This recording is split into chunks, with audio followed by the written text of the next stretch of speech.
बनने का घमंड सर समेत मट्टी में दफन हो जाएगा। यकीन नहीं आता तो देख लीजिए।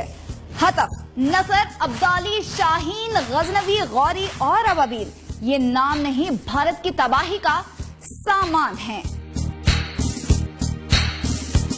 मुंबई, नागपुर समेत पूरा महाराष्ट्र और पटना का इलाका चंद सेकंड्स में गौरी 1 और 2 के गजब का निशाना बनेंगे। पाकिस्तान का medium range ballistic missile Ababeel हरकत में आया तो भारतीय शहर चेन्नई, बेंगलोर और कोलकाता की बुलंदो बाला इमारतें मट्टी का ढेर बन जाएंगी।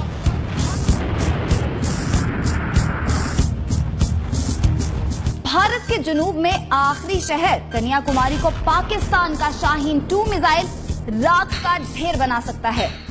दिल्ली और वहां बैठी हुई भारत की पूरी सरकार का गजनवी और शाहीन 1 के शोर से ही धड़म तख्ता हो जाएगा। पाकिस्तान जब चाहे दिल्ली और उसके आसपास के सब इलाकों को आग के जंगल में तब्दील कर सकता है। पाकिस्तान के सबसे मोहलिक मिसाइल हतफ, नसर और अब्दाली हैं। एटमी हथियार ले जाने की सलाहियत रखने वाले ये मिसाइल मोदी की सोच से भी बढ़कर काम दिखाने की ताकत रखते हैं। बस 1 मिनट में भारत का गुरूर धुएं की तरह फजा में उड़ रहा होगा और दुनिया कह रही होगी मोदी अच्छा था, बस एक गलत फैसला उसको मरवा गया।